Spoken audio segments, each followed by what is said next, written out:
Racists bully a disabled veteran, but their confidence disappears after one phone call. Subscribe so you don't miss new stories, and write in the comments where you're watching us from. The sun hung low in the sky, bleeding hues of amber and crimson across the horizon as Henry Parker's battered sedan rolled down the two-lane highway. The heat of the Alabama evening pressed in through the cracked windows, heavy and unrelenting, but Henry didn't seem to notice. His eyes remained fixed on the road, deep brown pools that had seen more than their share of trouble. The rhythmic hum of tires against the asphalt provided a fragile calm, masking the undercurrent of tension that always accompanied him. Henry was a man accustomed to silence, but not the kind that brought peace. This silence was weighty, layered with old memories and faint echoes of battles fought long ago, on foreign soil and back home. He gripped the worn steering wheel, his knuckles protruding like gnarled roots. The years had been unkind, and so had the world. His body bore the marks of survival. A jagged scar stretched across his left cheek, a relic of shrapnel that had nearly killed him overseas. His right leg was gone below the knee, replaced by a prosthetic that he barely acknowledged anymore. His left leg, though intact, had long since failed him, leaving him confined to a wheelchair that sat folded in the back seat. The highway stretched endlessly ahead, flanked by fields of dry grass and twisted oaks that cast long shadows in the fading light. A rusted road sign loomed on the side of the road, its faded letters barely legible. Last stop, Gas and Diner, 10 miles. Henry allowed himself a small sigh of relief. He was running on fumes, and his stomach had been protesting since mid-afternoon. He could already picture the stale coffee and greasy burgers that awaited him, a far cry from gourmet, but good enough for a man who had learned long ago not to expect more. His hands tightened slightly on the wheel as the landscape shifted. The fields gave way to cracked asphalt and faded signs, each one signaling the approach of the tiny roadside town. He didn't like towns. Too many eyes, too many questions. The gas station emerged from the dust like a relic of the past, perched on the edge of a gravel lot.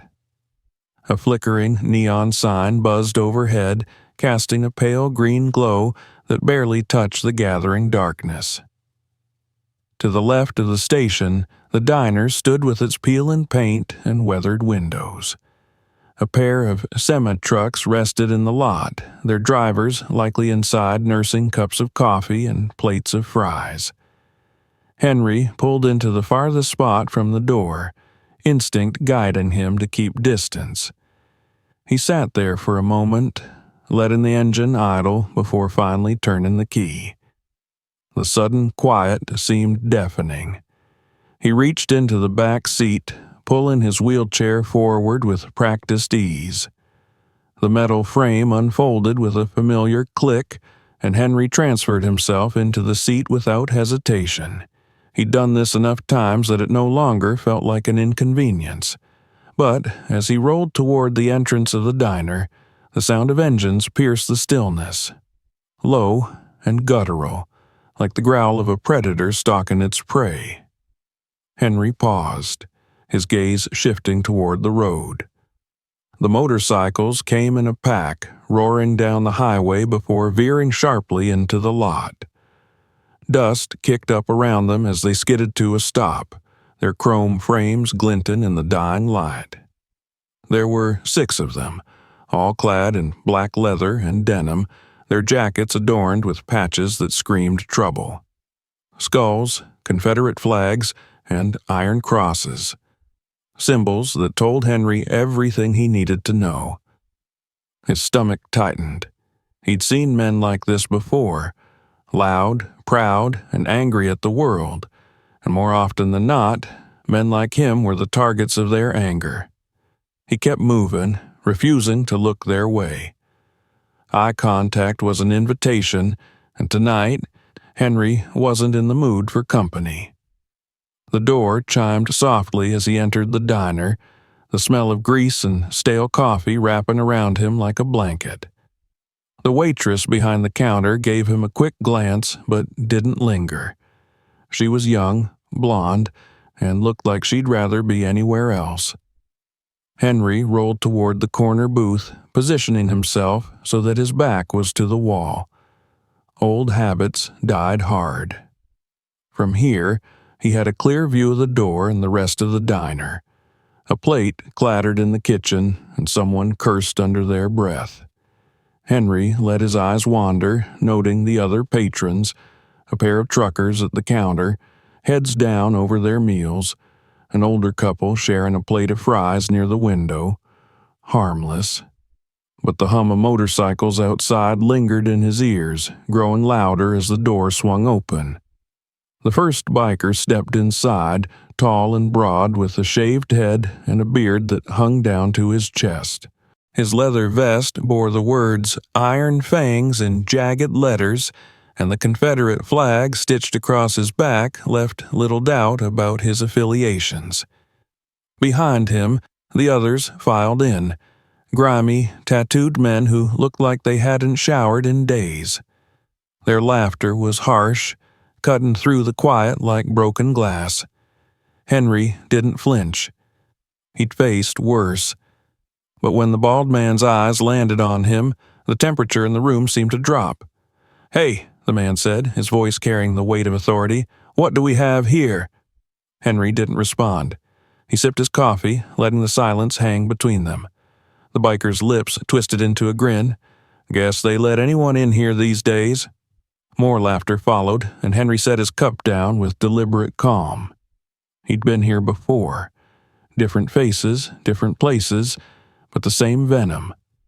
He wasn't afraid. Not yet. But the old instincts were stirring. The waitress hesitated near the counter, glancing between Henry and the bikers. She looked like she wanted to say something, but her fear kept her rooted in place. Henry met her eyes briefly before turning his attention back to the men in front of him. "You need something?" he asked, his voice steady. The bald man's grin widened. "Yeah, we need you to roll your ass out of here." The others laughed, their voices echoing in the small diner. Henry didn't move. The tension in the room thickened, and Henry's fingers twitched against the armrest of his chair. He could feel it building, the moment before a storm. But storms didn't scare him. Not anymore. Henry Parker didn't flinch. Years of discipline and hard-won composure kept his expression steady as he stared up at the bald man towering over him. The biker's grin was sharp, predatory, and full of malice. The laughter of his companions echoed through the diner, cutting through the low hum of the coffee machine and the faint clatter of dishes in the kitchen. The waitress froze, her eyes darting nervously between Henry and the bikers. Her fingers gripped the edge of her notepad so tightly that her knuckles turned white. The truckers at the counter exchanged uneasy glances, but stayed rooted to their seats, clearly unwilling to get involved. Henry took a slow breath, steadying his nerves. He wasn't a stranger to situations like this. He had faced down armed insurgents in foreign deserts, survived ambushes and firefights that left lesser men broken. Compared to that, a pack of overgrown bullies was nothing more than noise. But noise could turn deadly in an instant. He knew that better than anyone. The bald man leaned down, placing one meaty hand on Henry's table and the other on the back of the booth, effectively boxing him in. The leather vest stretched tight across his chest, the Confederate flag patch glaring under the dim fluorescent lights. His breath reeked of beer and stale cigarettes. "I asked you a question, old man," he said, his voice a low growl. "You deaf or just stupid?" Henry's gaze remained steady. "Neither," he replied evenly, "but I don't see any reason to talk to you." The biker's grin faltered for a split second before twisting into something darker. "You hear that, boys?" he said, glancing over his shoulder at the others. "The cripple's got a mouth on him." The group erupted into laughter again, but this time it was tinged with something sharper: hostility.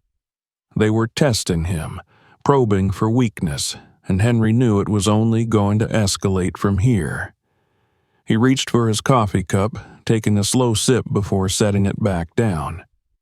The deliberate motion seemed to irritate the biker, who straightened up and shoved the table forward, causing Henry's chair to jolt slightly. "Careful," Henry said, his tone flat. "You wouldn't want to make a mess." The bald man's eyes narrowed. "You think this is funny?" "No," Henry replied. "I think it's pathetic." The laughter died. The air in the diner shifted, growing heavy and tense. Even the waitress took a step back, her eyes wide. The bald man's hand shot out, grabbing Henry's coffee cup and flinging it to the floor, where it shattered, spraying dark liquid across the tiles. "You don't talk to me like that," he snarled. Henry's muscles tensed. His instincts screamed at him to act, to defend himself, but he forced them down. Acting rashly wouldn't help him here. Not yet. Instead, he leaned back slightly, his gaze unwavering. "You finished?" The bald man's nostrils flared, and for a moment, Henry thought he might actually throw a punch. But one of the other bikers, a wiry man covered in tattoos, stepped forward and clapped him on the shoulder. "Relax, Red," the tattooed man said, smirking. "No need to get all worked up. He's not worth it." Red's eyes stayed locked on Henry's for another long moment before he finally took a step back. "Maybe you're right," he said, but his tone was anything but calm. "Maybe he's not worth it." Henry let out a slow breath as the group backed off slightly, but he didn't let his guard down. He knew better than to assume the danger had passed. Sure enough, the bikers didn't return to their seats. Instead, they lingered near the counter, their voices low and full of menace. Henry could feel their eyes on him, waiting, watching. He glanced toward the waitress, who was still hovering nervously near the register. She met his gaze briefly before looking away, clearly unsure of what to do. Henry considered his options. He could leave, but that would only embolden them. He could wait and hope they got bored, but that seemed unlikely. Or he could do what he had always done, stand his ground and face the threat head-on. Slowly, he reached into his jacket pocket and pulled out his old flip phone. The movement drew the biker's attention immediately. "Who you callin', old man?" Red sneered. "Your mommy?" More laughter. Henry ignored them as he flipped the phone open and dialed a number he hadn't used in years. The line rang twice before a deep voice answered. "This is Walker." Henry's lips twitched into the faintest hint of a smile. "It's Parker," he said. "I need you to remember something." There was a brief pause on the other end, followed by a low, steady reply. "Where are you?" "Last stop, gas and diner," Henry said. "You'll see the bikes. Give me 15 minutes. Henry ended the call and slipped the phone back into his pocket. The bikers were watching him now, their amusement giving way to something darker: uncertainty. "Who was that?" Red demanded. Henry leaned back in his chair, letting the silence stretch. "Someone who doesn't like bullies," he said finally. Red's face darkened, but before he could respond, the faint sound of engines rumbled in the distance. It was subtle at first, barely noticeable, but it grew louder with each passing second. Henry's eyes stayed fixed on Red as the sound drew closer. "Still think I'm alone?" he asked. The bikers exchanged uneasy glances, and for the first time Henry saw the cracks forming in their bravado. But it wasn't over yet. Not by a long shot. The engines roared closer, and Henry's grip on his wheelchair tightened. He didn't know exactly what was about to happen, but he trusted Walker. And right now, that trust was the only thing keeping him steady. Henry Parker sat still in his wheelchair, his hands resting lightly on the armrests as the distant hum of engines grew louder. The vibrations seemed to echo through the floor, subtle at first but growing steadily stronger. It wasn't the sharp, high-pitched whine of motorcycles. No, this sound was heavier, deeper. It carried weight. The bikers in the diner felt it too. Their conversation faltered, their laughter dying mid-sentence.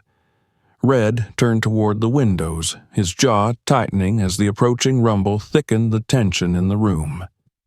The others shifted uneasily, their bravado beginning to fray at the edges. Henry didn't move. His gaze stayed fixed on Red, watching the man's reactions. "What the hell is that?" one of the bikers muttered. Red shot him a glare. "Shut up." The engines grew louder. Tires crunched against gravel outside, and the sudden glow of headlights flooded the parking lot.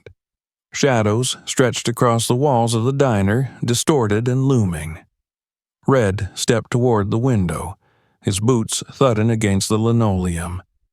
He squinted into the glare, but the headlights made it impossible to see clearly. "What the—" The first vehicle cut its engine. A door opened and slammed shut, then another, and another. Henry's pulse quickened, but his face remained calm. He knew who was out there. He knew what they were capable of. Red turned sharply, his eyes locking onto Henry. "Who the hell did you call?" Henry leaned back in his chair, his expression unreadable. "Someone who doesn't take kindly to cowards," he said. Red's face flushed red with anger. He stalked back toward Henry, his fists clenched, but before he could say another word, the door to the diner swung open. The man who stepped inside was built like a wall, tall, broad-shouldered, and solid. His gray hair was cropped short, and a trimmed beard framed his hard jawline. He wore a dark jacket, heavy boots, and the kind of calm confidence that only came from years of facing danger head-on. Walker. Henry hadn't seen him in years, but nothing about the man seemed to have softened. His presence filled the room instantly, drawing every eye. The bikers tensed, their earlier arrogance evaporating as Walker scanned the scene. His eyes lingered on Henry for only a moment, before shifting to Red and his gang. Behind Walker, 3 more men entered, each one radiating the same quiet authority. They weren't in uniform, but everything about them screamed discipline. Their movements were smooth and deliberate, their postures straight. These weren't random thugs. These were professionals. Red took a step back, but he tried to hide it with a sneer. "You lost, old man?" he said, though his voice lacked its earlier confidence. Walker didn't answer immediately. He took his time, letting the silence stretch until it became uncomfortable. Then he spoke. "No," he said, "but you might be." The threat hung in the air, heavy and unmistakable. Red's hand twitched toward his belt, where a knife handle stuck out, but Walker's men didn't move. They didn't need to. Their eyes alone were enough to freeze Red in place. "You're making a mistake," Red said, his voice lower now. Walker ignored him and turned to Henry. "You good?" Henry nodded. "I am now." Walker's eyes flicked back to Red. "Then we've got nothing else to talk about." But Red wasn't ready to back down. He wasn't used to being challenged, and the humiliation of being outnumbered was starting to show. "This ain't your fight," he said, his voice rising. "You don't know who you're messing with." Walker took a step closer, his boots thudding against the floor like a judge's gavel. "I know exactly who I'm messing with," he said, his voice even. "You think hiding behind leather and patches makes you tough? I've seen tougher men than you cry like babies.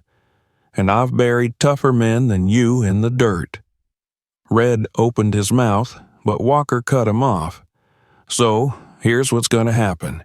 You and your boys are going to apologize to my friend.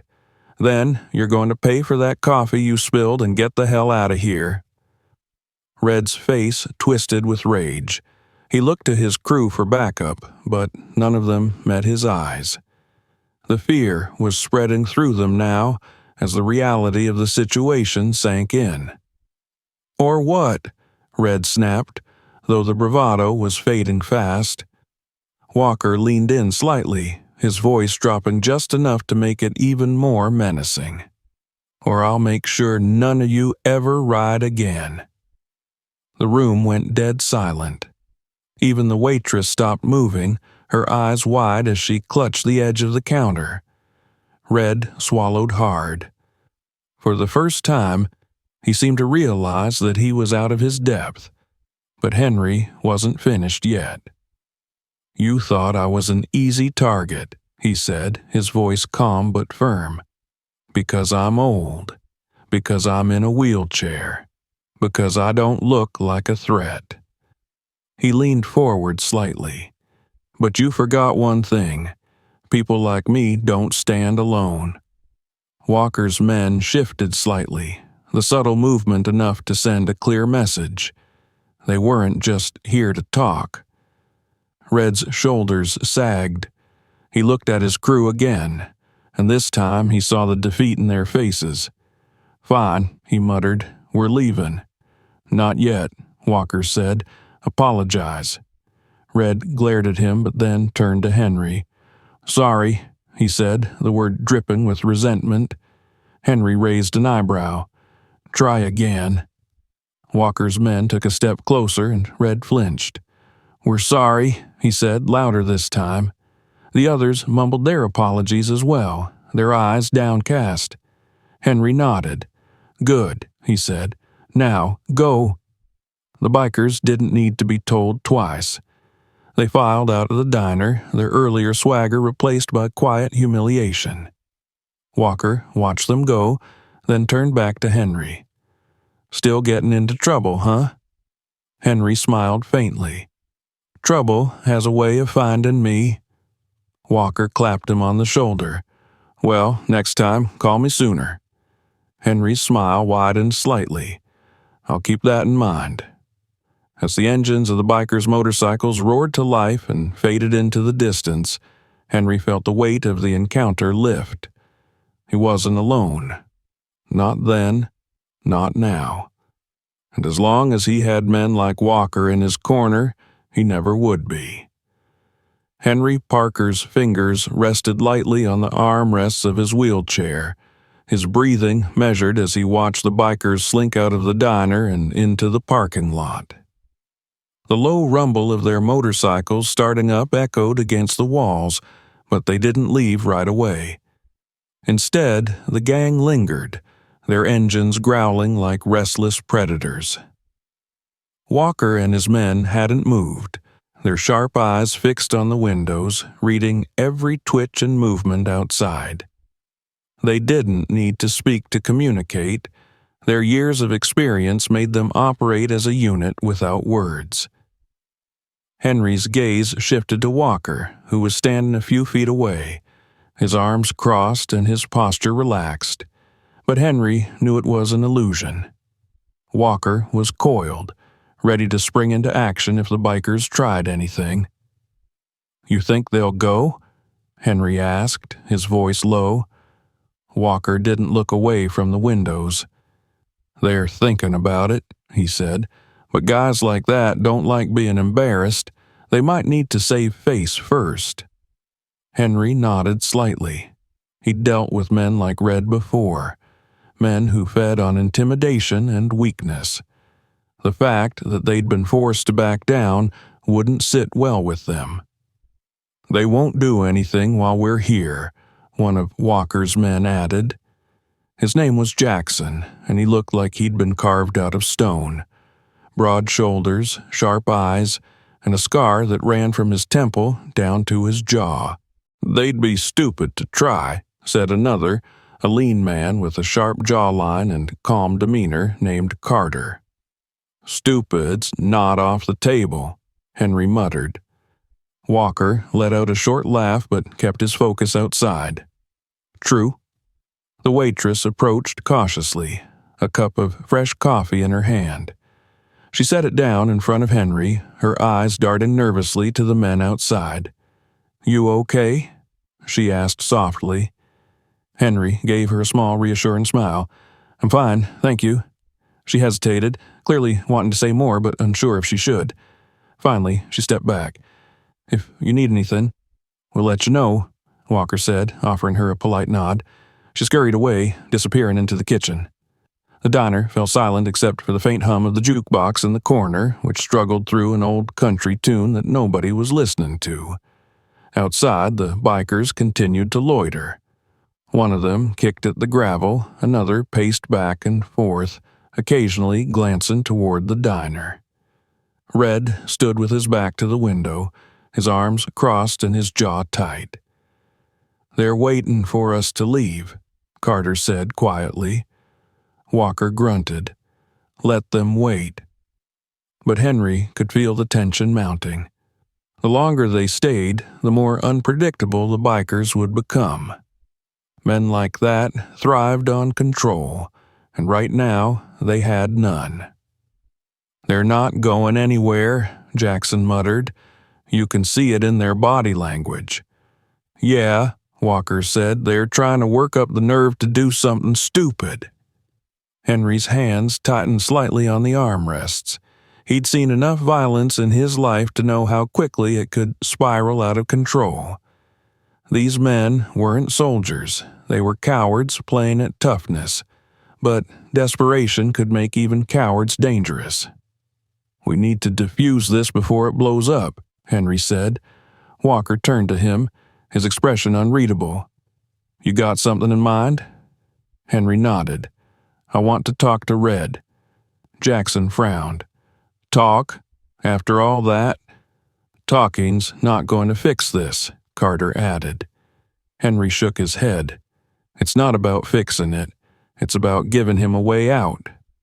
Right now, he's cornered, and that makes him dangerous. If we can let him think he's walking away with his pride intact, he might actually do it." Walker's lips pressed into a thin line, but after a moment he nodded. "All right," he said, "but we're coming with you." Henry didn't argue. He knew better than to face a situation like this alone. Walker turned to Carter and Jackson. "Watch the rest of them. If this goes sideways, be ready." The two men nodded, their eyes hard.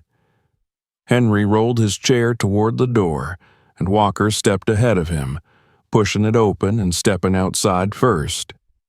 The bikers turned as the door creaked, their postures stiffening. Red's eyes narrowed when he saw Henry, but there was something else there now: uncertainty. Henry stopped just outside the door, letting Walker's presence add weight to the moment. "Red," Henry said, keeping his voice even. Red's lips curled. "What do you want now, old man? More apologies?" "No," Henry replied. "I want you to listen." Red folded his arms, but he didn't speak.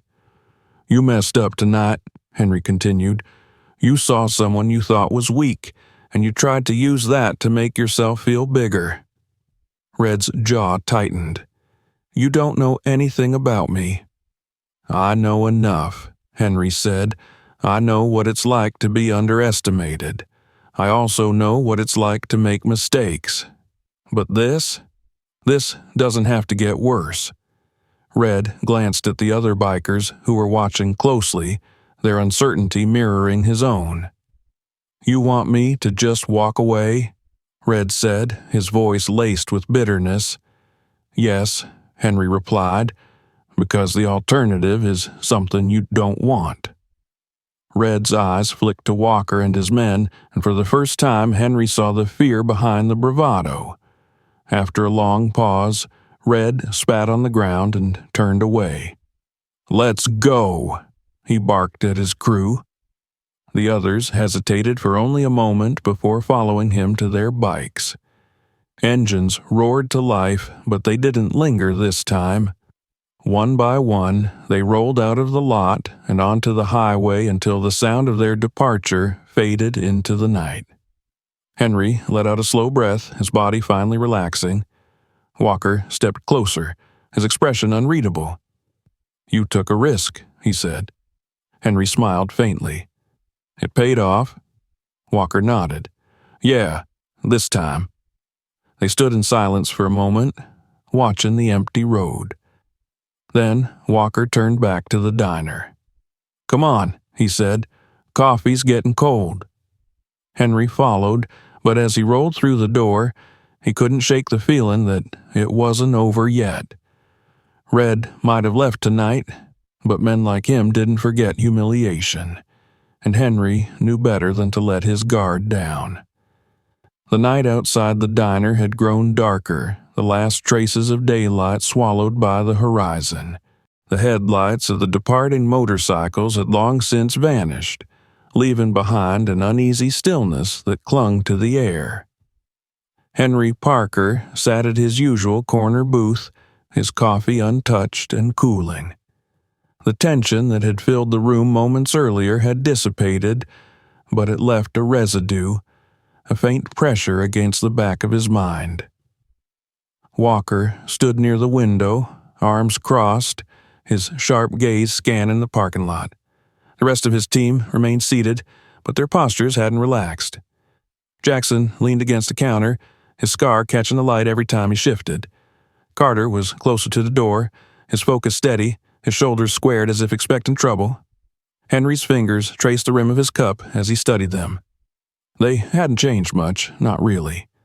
Older, sure, gray hair and weathered faces, but their eyes were the same. Focused, sharp. Men like Walker and his crew didn't let time dull their instincts. Outside, the wind stirred the gravel in the parking lot, kicking up faint swirls of dust. Henry watched the movement through the window, his mind working through the past hour. Red and his gang had left humiliated, but Henry knew men like them didn't just walk away from something like that. Not for good. Walker's voice broke the silence. "They'll be back." Henry glanced up unsurprised. "I know." Carter looked over his shoulder. "I don't think they've gone far. Probably just down the road, figuring out their next move." Walker nodded, his expression grim. "They didn't come here looking for trouble, but they're the type that doesn't leave without making a statement, especially after what just happened." Henry leaned back slightly, the chair creaking under his weight. "They won't let this go," he said quietly. "Not after being made to look weak." He remembered Red's face, the barely contained rage behind his eyes. The man had tried to mask it, but Henry had seen it clearly. Humiliation burned deeper than anger, and men like Red were slaves to their pride. Jackson moved closer, his heavy boots thudding against the linoleum. "So, what's the plan?" he asked. "We sit here and wait for them to make the first move?" Walker shook his head. "No, we control the field." Henry's brow furrowed. "What do you mean?" Walker stepped back from the window and looked directly at Henry. "We're not waiting for them to come back and dictate the terms. We're going to be ready." The statement hung in the air for a moment, heavy and final. Henry understood what Walker meant, and though a part of him bristled at the idea of escalating the situation, another part, the soldier that still lived somewhere deep inside him, agreed. Henry set his cup down carefully. "What do you need from me?" Walker's lips quirked into the faintest hint of a smile. "Just sit tight." Henry didn't argue. He trusted Walker, trusted the instincts and training that had kept them both alive in worse situations. The others moved quickly. Jackson and Carter headed outside, checking the perimeter of the lot and positioning themselves near the shadows, where they could see without being seen. Walker stayed inside, keeping his focus on the windows. Henry couldn't help but notice how natural it all seemed, the way they fell into formation, each man knowing exactly what to do without being told. It was muscle memory, born from years of experience. He felt a pang of something. Pride, maybe, or longing. It wasn't regret. He'd made peace with his injuries a long time ago. But there were moments, like this one, when he missed the certainty that came with being a part of something bigger. The waitress approached again, her movements hesitant. She set another cup of coffee in front of him, then leaned in slightly. "They're coming back, aren't they?" Henry met her eyes. She was scared, but trying to hide it. "Probably," he said. She swallowed hard. "What do we do?" Henry glanced at Walker, then back at her. "You stay inside and out of sight. We'll handle the rest." Her eyes lingered on him for a moment before she nodded and stepped away, disappearing behind the counter. The next few minutes passed in tense silence. Henry watched Walker, noting the slight shifts in his posture, the way his shoulders straightened when a noise outside caught his attention, the subtle flex of his fingers near his belt. Walker's voice cut through the quiet. "Headlights." Henry turned toward the window just as the first set of beams appeared in the distance. More followed, a procession of light weaving toward the diner. "They're back." Jackson's voice crackled through the small radio clipped to Walker's belt. "Positions," Walker said, his voice calm but commanding. Carter moved closer to the entrance, his hand brushing against the edge of his jacket, where Henry knew he carried a weapon. Jackson's silhouette appeared outside, partially hidden by the shadows near the gas pumps. Henry gripped the armrests of his chair, his muscles tensing despite himself. He didn't want this to turn violent, but he knew better than to pretend it couldn't. The bikes rolled into the lot, slower this time, deliberate. Red was at the front, his face set in a scowl. The others flanked him, their movements tighter, more focused than before. They weren't laughing now. Walker stepped forward, blocking the doorway. The light from the overhead lamps cast long shadows, making him seem even larger. Red climbed off his bike first, his boots crunching against the gravel. "We're not done," he said, his voice sharp. Walker didn't move. "Yeah, you are." Red's fist clenched, but he didn't advance. "Not yet." He looked past Walker, his eyes locking onto Henry. "This ain't over," he said. "You don't just walk away from something like this."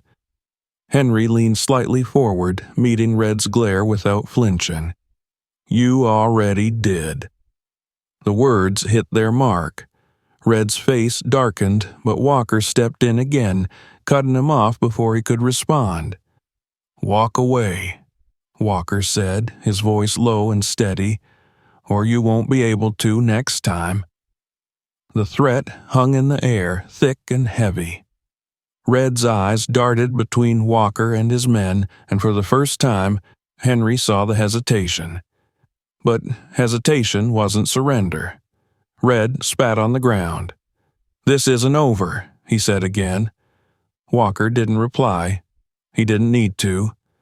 One by one, the bikers climbed back onto their bikes.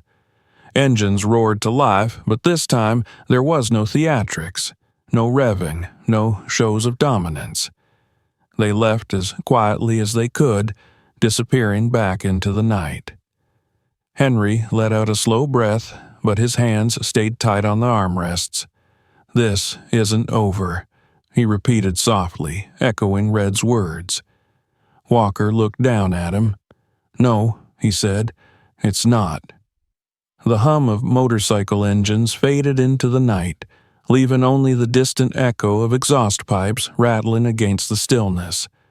But even as the sound disappeared, the tension inside the diner remained, coiled and heavy like a spring wound too tight. Henry Parker sat in his wheelchair near the corner booth, his eyes fixed on the empty parking lot outside the window. His hands rested on the armrest, steady but taut, the knuckles faintly white.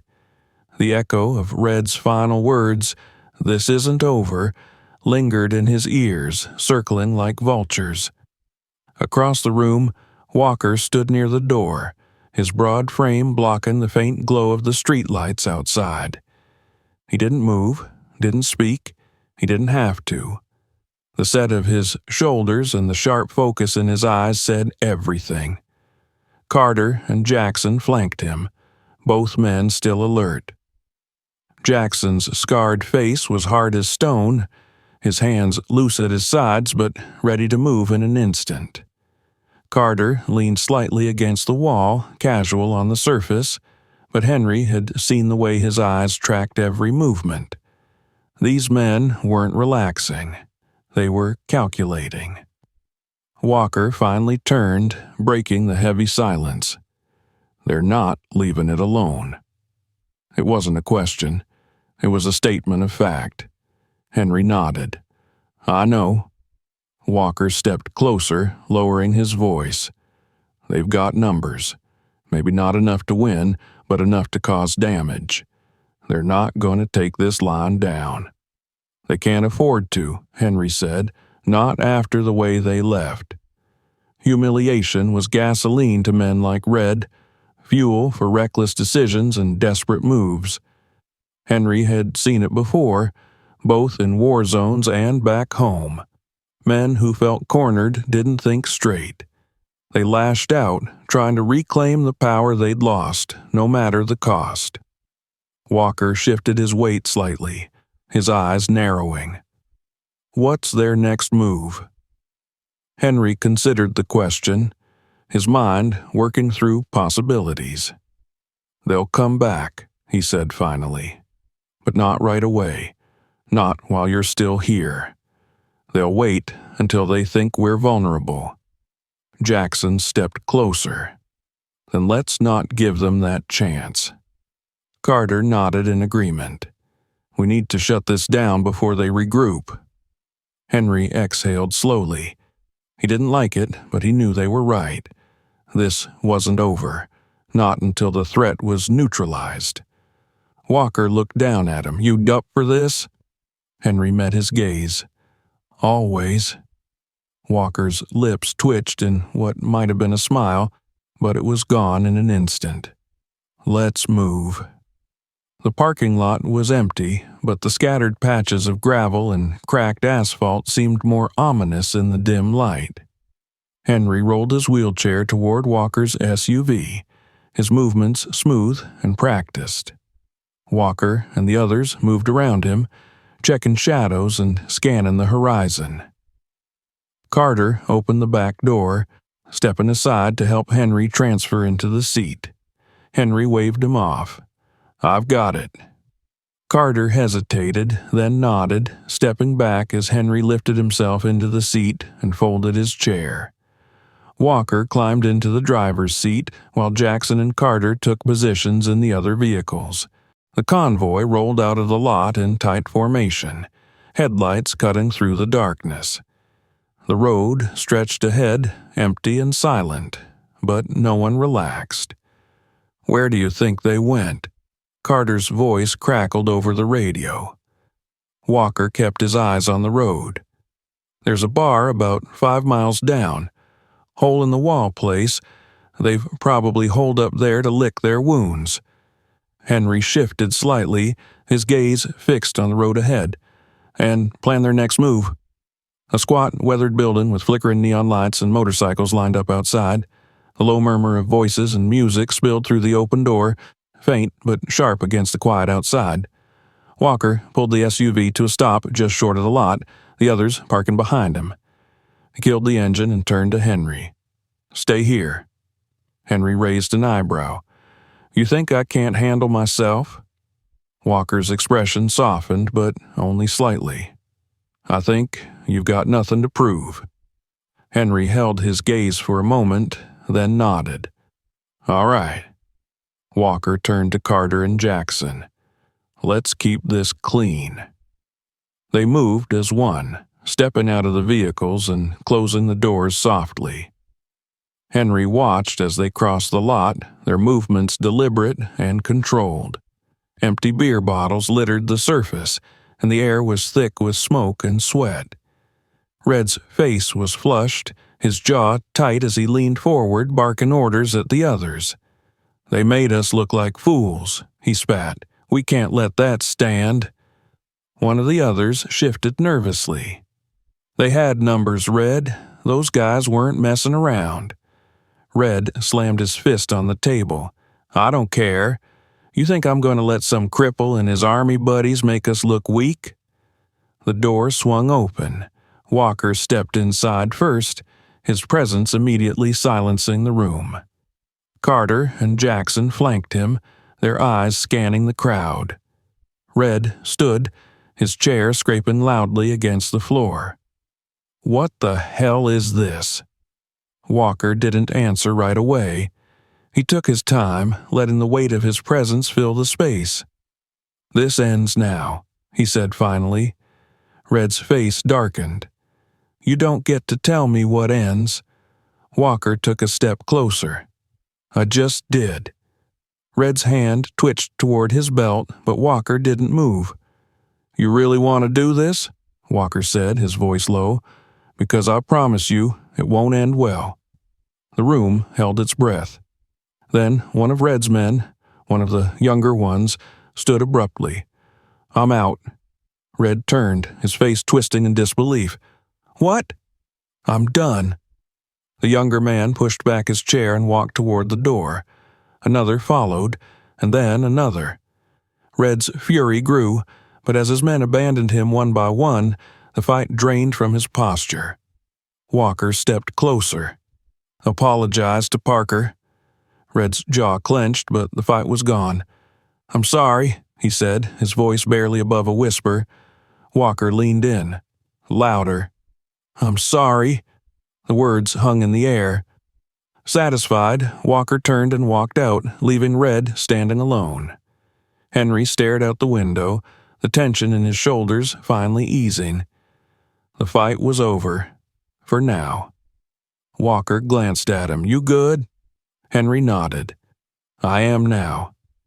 The night air hung heavy, thick with the scent of gravel dust and engine exhaust as Walker's convoy rolled back into the parking lot of the diner. The lot was empty now, save for Henry Parker's battered sedan and the dim green glow of the flickering neon sign. The tension that had shadowed them all evening seemed to lift as the engines cut off one by one, leaving only the faint hum of the diner's old refrigeration unit vibrating through the quiet. Henry sat in the front passenger seat of Walker's SUV, his fingers resting lightly against his leg as he stared out the windshield. His reflection stared back at him from the glass, lined, worn, and marked by the years. But there was something else there, too, something that hadn't been as clear earlier that night. Resilience. Walker shut off the engine and turned slightly toward him. "You sure you're good?" Henry glanced over and offered a small, tight smile. "I'll be fine." Walker nodded, but he didn't move to get out right away. Instead, he let the silence stretch between them. They'd never needed many words to communicate. Their bond had been forged in sandstorms and gunfire under skies that burned during the day and froze at night. Words often felt too heavy or sometimes too light to capture what they'd been through. Finally, Walker reached out and patted Henry's shoulder. "You're tougher than you look, Parker." Henry smirked. "So are you." Walker stepped out first, his boots hitting the gravel with a steady thud. Jackson and Carter followed, keeping their eyes on the surrounding area even though the immediate threat had passed. Old habits died hard, and none of them trusted quiet nights. Not anymore. Henry unfolded his wheelchair with the same practiced ease he always did. Carter moved to help, but Henry waved him off. "I've got it," he said, his tone light but firm. Carter hesitated, then nodded and stepped back.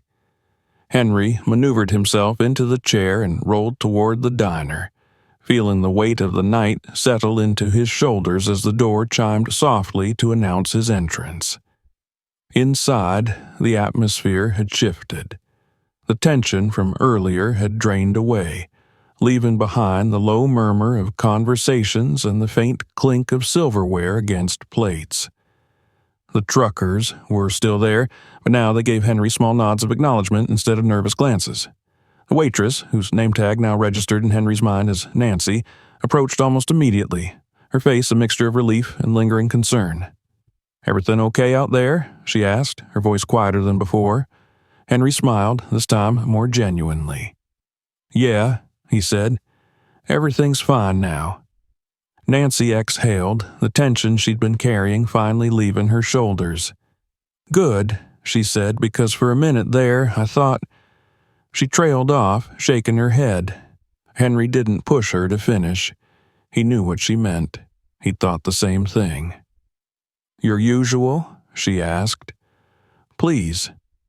Nancy nodded and turned toward the counter, leaving Henry alone with his thoughts. Walker leaned against the wall near the entrance, his sharp eyes scanning the room, but this time there was no immediate threat to track. Jackson and Carter settled into a booth nearby, finally allowing themselves to relax, even if only a little. Henry stared out the window, his coffee untouched in front of him. He could still see the faint outlines of tire tracks in the gravel outside, leading away into the night. The confrontation was over, but the echoes of it lingered. His mind wandered back to Red and the way the man had looked at him, first with disdain, then with uncertainty, and finally with fear. It wasn't the fear of physical harm, though Walker and his men could have delivered that easily. It was the fear of being made small. Henry had seen it before. He'd seen it in war zones, in alleyways, and even in boardrooms. Men like Red thrived on dominance, but take that away and they crumbled. And yet, part of Henry couldn't shake the feeling that this wouldn't be the last time someone like Red would cross his path. Walker's voice broke through his thoughts. "You did good tonight," he said, stepping closer. Henry looked up at him. "So did you." Walker shrugged. "Just doing what needed to be done." Henry smiled faintly. "That's what I told myself, too." Walker leaned down, resting one hand lightly on the table. "You're not alone, Parker. Not now, not ever." The words hung there for a moment, heavier than Henry expected. He nodded. "I know." Walker straightened and glanced toward the door. "We should head out soon. You good here?" Henry looked around the diner, then back at Walker. "I think I'll stick around for a bit, finish my coffee." Walker clapped him on the shoulder one last time before turning toward the door. Jackson and Carter followed, and soon the rumble of their engines faded into the night. Henry sipped his coffee slowly, letting the warmth seep into his bones. The diner had returned to normal, but the world outside felt different somehow. Nancy came by to refill his cup. "You sure you're okay?" she asked again. Henry looked up at her, this time really seeing her. "Yeah," he said, "I'm okay." Nancy hesitated, then smiled softly. "Well, let me know if you need anything." Henry nodded and turned back to his coffee. As the minutes passed, the quiet settled deeper. Henry let his mind wander, not to the past as it so often did, but to the future. He'd faced down threats before, and he knew he'd face them again. But tonight had reminded him of something important, something he hadn't felt in a long time. He wasn't alone. Not with men like Walker still out there, ready to answer his call. Not with strangers like Nancy, who cared enough to check in. Not even with the truckers, who'd nodded at him with respect as he rolled past their tables. It wasn't about strength or power, or even control. It was about standing firm, about knowing when to fight and when to let others stand with you. The fight with Red and his gang might have ended tonight, but Henry knew it wouldn't be the last battle he faced, and that was fine. He was ready for it.